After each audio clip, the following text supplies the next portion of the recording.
सो hey guys, स्वागत आपका एक बार फिर से आप ही के यूट्यूब चैनल में। और इस वीडियो में हम बात करने वाले हैं फर्टिलाइजर स्टॉक्स को लेकर। जैसा कि आप लोग देखोगे फर्टिलाइजर स्टॉक्स में आज हमें बड़ा एक्शन देखने को मिला है। खासतौर पर आप लोग देखोगे भी नेशनल फर्टिलाइजर्स लिमिटेड और यहाँ पर देखोगे भी Rashtriya chemical and fertilizers limited RCF and NFL, इन दोनों शेयरों में अभी के टाइम आप लोग देखोगे भी 4.5 से 5.5% के करीब की तेजी है। और ये स्टॉक वैसे देखा जाए तो अपने हाई तक अगर इनको आप लोग देखोगे तो ये स्टॉक 5-6% तक उछल गए थे। तो अभी के टाइम आप लोग देखो कि स्टॉक में थोड़ी बहुत करेक्शन है। ठीक है, अपने हाई से बोल रहा हूं मैं। वैसे तो स्टॉक ये 4.5% थोड़ी तेजी नहीं होती, अभी तेजी के अंदर ही है अभी के टाइम तो। जबकि दूसरी तरफ आप लोग देखोगे मार्केट में बड़ा बुरा हाल है भाई। आप लोग देखोगे भी जो मिड कैप इंडेक्स है, स्मॉल कैप इंडेक्स है, इनमें भी करेक्शन बनी हुई है। लेकिन इससे ज़्यादा आप लोग देखोगे बैंक निफ्टी जो लगभग 1.5% के आसपास गिरावट के अंदर है। 1% के ऊपर में आप लोग देखोगे भी सेंसेक्स गिरावट के अंदर है। और निफ्टी की बात करें तो ये भी आप लोग देखोगे भी 1% के ऊपर में गिरावट है, 1.25% के आसपास गिरावट है। तो बड़ी करेक्शन है मार्केट में। लेकिन इस कंडीशन में भी आप लोग देखोगे ये जो फर्टिलाइजर स्टॉक्स है हमें तेजी में दिखाई दे रहे हैं। तो इनके पीछे एक्चुअल में रीजन क्या है? चाहे वो गुजरात फर्टिलाइजर्स आप लोग देखो, Gujarat state fertilizers, Chambal fertilizers हल्के फुल्की गिरावट के अंदर, मार्केट में जितनी बड़ी गिरावट है उस सबको देखते हुए इन शेयरों में कुछ खास गिरावट नहीं है भाई। तो चलिए मैं आपको दिखाता हूँ भी आखिरकार इन सब के पीछे एक्चुअल में रीजन क्या है जिसकी वजह से इन शेयरों में इतनी तेजी बनी है।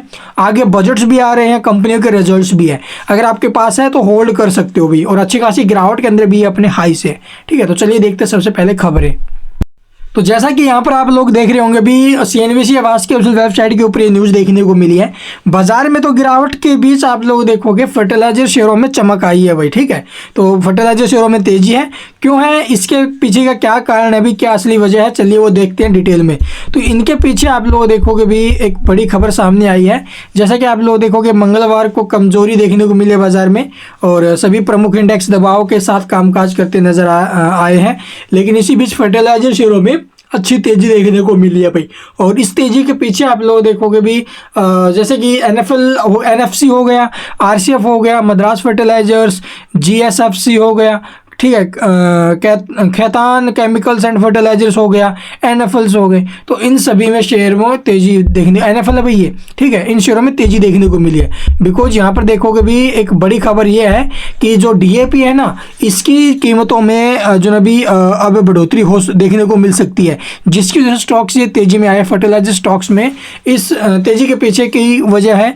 और CNBC सूत्रों को मिली जानकारी के अनुसार अगर देखा जाए डाई अमोनियम फॉस्फेट यानी कि DAP और DAP की जो कीमतों में बढ़ोतरी हो सकती है, यह बढ़ोतरी 4 साल बाद होने की उम्मीद है।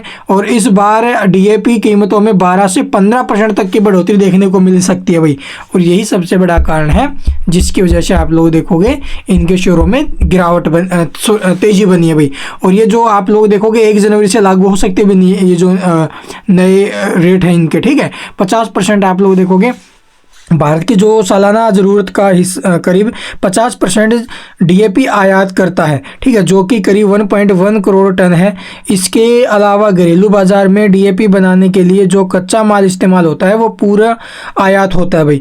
यह कारण है कि DAP की कीमतों पर दबाव बढ़ा है। कुछ रिपोर्ट्स में यह भी कहा गया है कि दूसरे ग्रेड के फर्टिलाइजर्स की कीमतों में भी बढ़ोतरी हो सकती है। जैसे कि NPKs ग्रेड के फर्टिलाइजर्स कीमतों में 17.3% की बढ़ोतरी की खबरें हैं, जिसके बाद नई कीमतें 1470 और 1470 से 1725 प्रति बैग हो सकता है भाई। ठीक है, और इसके अलावा आप लोग देखोगे एक बैग की कीमत 50 किलोग्राम की होगी भी। ठीक है, जो कैपेसिटी है 50 किलोग्राम की है।